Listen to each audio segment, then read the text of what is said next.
പ്രിയമുള്ളവരെ, പരീക്ഷണങ്ങൾ വന്നപ്പോ പരിഹസിക്കുന്നവരുണ്ടല്ലോ, മുസ്ലിമീങ്ങൾക്ക് മാത്രം പരീക്ഷണം എന്ന് പറയുന്നവരുണ്ടല്ലോ. അറിയുക, ആ പരീക്ഷണങ്ങളെ ഫലസ്തീനികളെ പിറകോട്ട് വലിപ്പിച്ചോ? ആ പരീക്ഷണങ്ങളെ അവരുടെ ദീനിൽ നിന്ന് അവര് പിറകോട്ട് പോയോ? ഇസ്ലാമായതുകൊണ്ടാണ് പരീക്ഷണം, മുസ്ലിം ആയതുകൊണ്ടാണ് പരീക്ഷണം, അതുകൊണ്ട് ഞങ്ങളിതാ നമസ്കാരം മാറ്റിവെക്കുന്നു എന്ന് അവര് തീരുമാനിച്ചോ? നിങ്ങൾ കാണുന്നില്ലേ, തകർന്ന കൂരയിൽ, പൊളിഞ്ഞ കൂരയിൽ അവരുടെ ആ കോൺക്രീറ്റ് പാളികൾ നീക്കി മുസല്ല വിരിച്ച് നെറ്റിത്തടം സുജൂദിൽ വെക്കുന്ന, നെറ്റിത്തടം പടച്ചറപ്പിന്റെ മുന്നിൽ വെക്കുന്ന ഫലസ്തീനി കുട്ടികളെ നിങ്ങൾ കാണുന്നില്ലേ? ഈ പരീക്ഷണങ്ങൾ വിശ്വാസിക്ക് അവരുടെ ഈമാൻ വർദ്ധിപ്പിക്കുകയാണ് ചെയ്യുക. എസിയുടെ തണുപ്പിൽ മൂടിപ്പുതച്ച് കിടക്കുന്ന മുസ്ലിം സഹോദര, ചിന്തിക്ക്.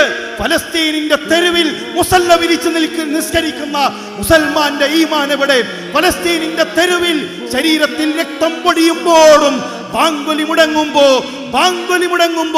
അല്ലാഹു അക്ബർ എന്ന് പ്രഖ്യാപിക്കുന്ന ഫലസ്തീനി ബാലന്റെ ഈമാൻ എവിടെ?